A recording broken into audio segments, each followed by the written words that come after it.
Yeah, so I guess my passion came from growing up in a little coastal town, and it's called Pacifica, California. And you know, a small group of us kids, we had a friend who had a house on the beach, and we could actually take the garage door and push the doors open and slide a little boat into the Pacific Ocean, and from there we could go surfing, or we went fishing and diving. My friend Ryan, his dad, taught us how to abalone dive.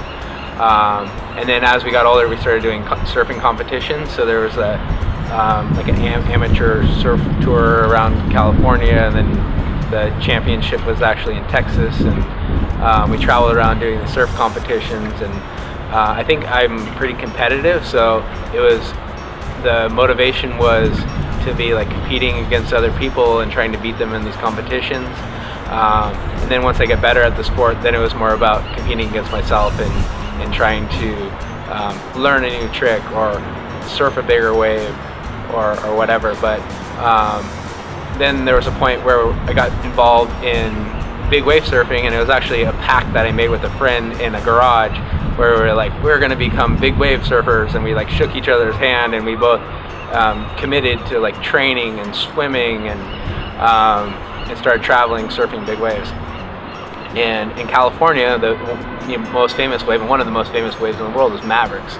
And we got involved with that community in surfing Mavericks, and for a while I was competing, but then I found that I could, succeed more with traveling around the world and doing these competitions as an event organizer and organizing the competitions.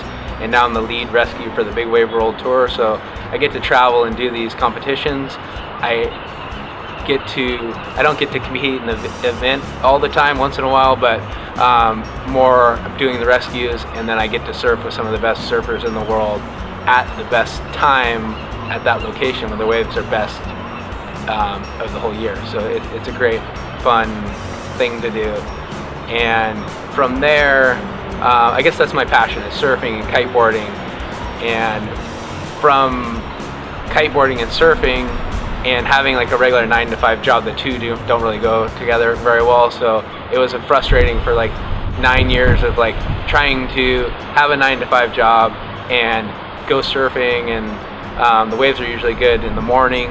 In kiteboarding, the reason I got into kiteboarding actually is because in the Bay Area it's a windy location, and the wind is good in the afternoon. So I think that's why a lot of people are drawn to the sport, is because they can go work all day and then get off work, and then the conditions are great for kiteboarding.